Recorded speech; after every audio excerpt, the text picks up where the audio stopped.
What's up YouTube, Table 1 Gaming here, and today's video is going to be about my top 10 Yu-Gi-Oh! Floodgates of all time. So without further ado, let's get right to it. Starting off with number 10, we have Light Imprisoning Mirror. This card negates all Light Monsters effects on both the field and the graveyard, completely shutting down decks centered around the Light type. This card has seen much play against past meta decks such as Agents, Lightsworns, and Boojins. For number 9, I have Gozen Match. Gozen Match prevents you from having more than one attribute at a time on the field.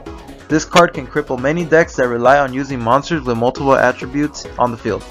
You aren't even allowed to use your monsters as materials for an extra deck monster, unless that monster was the same attribute as the monster you used to make it. For number 8, I have Dimensional Fissure.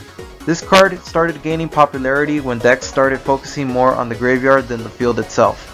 And this card completely destroys decks that rely on using the graveyard. This card was a total pain to deal with if you were using decks such as Zombies, Lightsworns, or Frog Monarchs. It became even more popular when decks such as Spellbooks and Inzectors became a thing. These decks used their graveyard often but were able to get away with siding this card because they used a bunch of spell cards. Inzector monsters were considered spells when sent to the graveyard with an Inzector monster's effect. For number 7, I have Anti-Spell Fragrance. This card is probably the oldest floodgate in the game. The card came out around 2003 but didn't see much play until decks started heavily focusing on spells. These decks were forced to set their spells for 2 entire turns before they could play. This includes your own turn and your opponent's turn. The card became even more stronger with the release of the Pendulum mechanic. Pendulum decks were basically unable to play until they got rid of the card. It completely locked out the pendulum summoning mechanic because skills are not allowed to be set. This card is also a strong side deck option against current meta decks such as Sky Strikers. Going to number 6, I have Shadow Imprisoning Mirror. Shadow Imprisoning Mirror works just like Light Imprisoning Mirror, except that it hurts dark attribute monsters instead.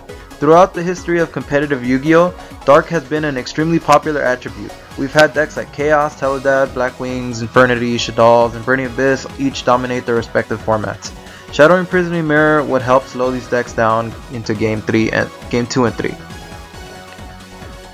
Number 5, Rivalry of the Warlords. This card works very similar to Gozen Match, except it affects types, not attributes. This card is perfect for decks who have all the same type but different attributes. Without having any way to get rid of this card, it's going to be a rough time. We've seen this card win a YCS a couple weeks ago at YCS Sydney. Number 4 goes to Macrocosmos. This card is similar to D-Fissure, but it would banish everything, including spells and traps. Not having any access to your graveyard can completely shut down certain decks. The most popular meta deck to utilize this card was Macro Rabbit back in 2012. At the time, the deck was one of the few meta decks that didn't rely on using the graveyard, so players started main decking the card instead of siding it. Players could use Evilsaur or Logia to protect Macro from being destroyed and win the game just from that. This led to plenty of success for the deck and a pain to deal with for other decks. Going to number 3, I have Skill Drain. Skill Drain is a card that negates every monster's effect on the field. Almost every deck relies on using effects on the field, but there have been a few exceptions. The big ones that come into mind are Dark World, TG Stun, and Malefic Skill Drain. You have to pay 1000 life points to negate monsters' effects on the field, but does it really matter when you're basically not allowing your opponent to play Yu-Gi-Oh? I don't think so. For number 2, I have Vanity's Emptiness. This card completely locks out the special summon mechanic for either player. If you had this card going first, you could special summon as much as you want and create a giant board. Then after that, you can flip your Vanity's Emptiness during your opponent's turn and watch them cry. Sure, you can't special summon anymore, but you've already established your own board while your opponent hasn't, putting them at a significant disadvantage.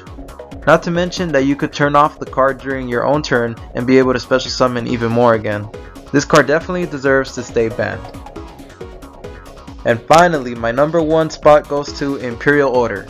Imperial Order doesn't allow you to play what I believe is to be the most important mechanic in the game, spell cards. Spell cards are normally what get you going, and Imperial Order basically says no to any of that. For a measly cost of 700 life points, you get to completely shut down your opponent. The card might as well say if your opponent doesn't have Twin Twister or MST, you win the duel. That's the end of today's video. I hope you enjoyed it. Feel free to like and subscribe.